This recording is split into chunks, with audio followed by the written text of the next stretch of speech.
Okay, so here we are set. Um, I want to you to explain me about tag. Okay. Tag is, let me just, for the record, tell you what the business is about. Tag is a in-store in-store advertising organization. What we do is we put screens, television screens, inside of food stores, primarily food, although they sometimes sell other things in India, all across India. Background of this is that this is the food stores that we have in the West are a new thing in India. In India, all food used to be sold by individual vendors in front of their little houses, and they'd sell, so and so would have lentils. The guy next to him maybe has rice. The person down the street has vegetables of some sort, or fruits, or whatever. Now they are introduced, have in the past, I'd say, 5 or 6 years, introduced supermarkets. They are at this point only for the upper class, but in a country of over a billion people, the upper class is quite a few folks.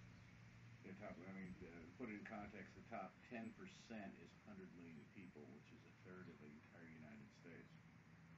Um, Tag did very well at the outset, and we did a lot of research to show that the Tag is very effective. Unfortunately, about a year ago, Tag India went through the same, what they call the slowdown. They don't like the recession word. They went through the same recession we did, as the rest of the world did. And Tag went from a company of 96 employees to a company of roughly 50 employees, depending on what they were talking about and who you define as employee, because we have people in all kinds of, that's part of India. You have people doing all kinds of things, that breeders and whatever, that you wouldn't have in the United States. So that was a problem, and they started to accumulate debt. The debt was accumulated because uh, the original deal with the stores was that we paid them rental to put our screens in their stores. Now that may have made sense at the time, but I don't think it does anymore. But let me just give you where we are, and I'll discuss that later. Um, so Tag is in having difficulty as everyone else is. Just at that point, the founder of the company, who is my late brother Dan, got sick.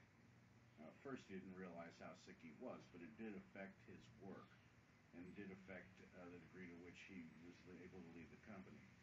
Well, Dan finally was diagnosed with pancreatic cancer, and then died, I guess, at the beginning of August, just taking everything and putting it into chaos. At the same time, it became apparent that the guy who was handpicked as the CEO, was going to be the CEO, very smart guy, Satish. Satish had, before Dan got sick and died, had already made plans to go run another company, actually a related company in interactive media.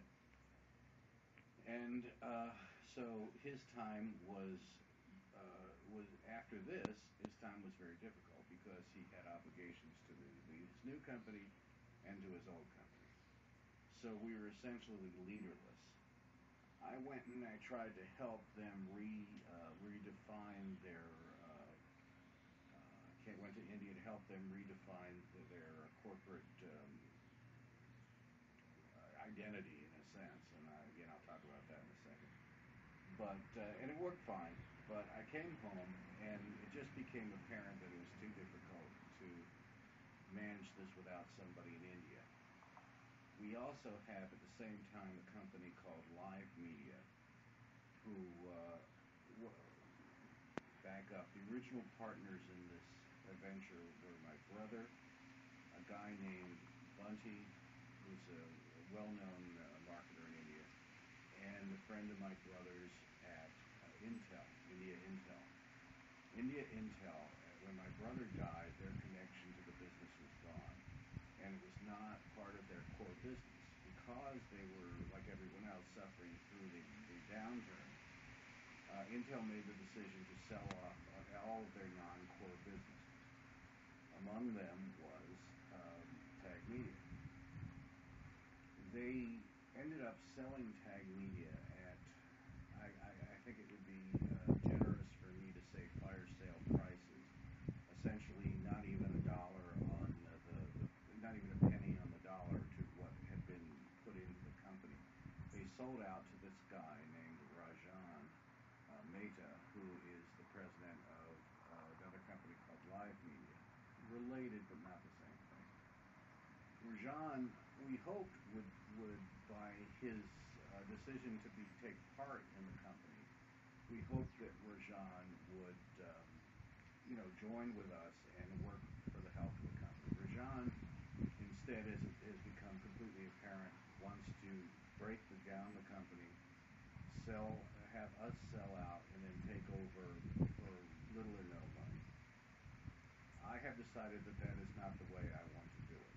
I refuse to go without a fight, and I find myself in the middle of a battle with Live Media. So that's where we stand now, is that I'm trying to get us to change some of our contracts that we were in, to renegotiate those contracts, because I thought they were based on erroneous assumptions about what Tag Media provides, freeze the amount of money that we owe, because we owe quite a bit of money, and then go forward from there.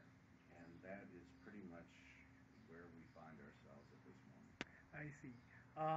Tell me about the debt that Tag Media has at this moment. Excuse me. We owe approximately 2 crew, which is about $400,000 or $500,000, depending on what the exchange rate is that day.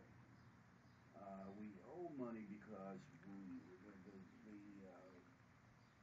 original contracts were done that we would pay these stores, these chains of stores, to put our monitors in their stores, and then essentially we're paying rent. We're acting as renters. Now, why would anybody do this? Well, the reason was this was based on an old model, the classic out-of-homes model, out-of-homes marketing model, where what you do is for example, if you have a monitor in a coffee shop, and people come by, and it'll have little ads for food, it'll have ads for all kinds of things that are not related to that coffee shop. They'll have outdoor advertising as part of out-of-home. If you're in a taxi cab in New York, as a matter of fact, I'm not sure where these are all together in India, but it's a similar situation, where you'll see an ad for whatever, food, whatever. So that's the idea, is you rent this, you get the people who are advertising to pay you, and that's how you make your money. So as a result of the downturn and everything, we ran up huge debts. And they're insurmountable at this point. We can't continue. It's one of my colleagues described it as trying to run with a ball and chain on your ankle. We can't do it. And I think that the only way to do this is to renegotiate the deals that we have now. So, how do you renegotiate the deals you have? I'm going to have to go and personally talk to these people and explain the following. When you said talk to these people, are you talking who own the chains, the clients? Spencer's, and one's called More, one's called Foodland. What I'm going to have to do is say to them the truth. And the truth is that at this point, if we continue, our debt is unsustainable. We cannot continue in this way. But it's also based on a fallacious assumption, and that assumption is that we are renters. In fact, I can argue, and I have numbers to show this, that we are making money for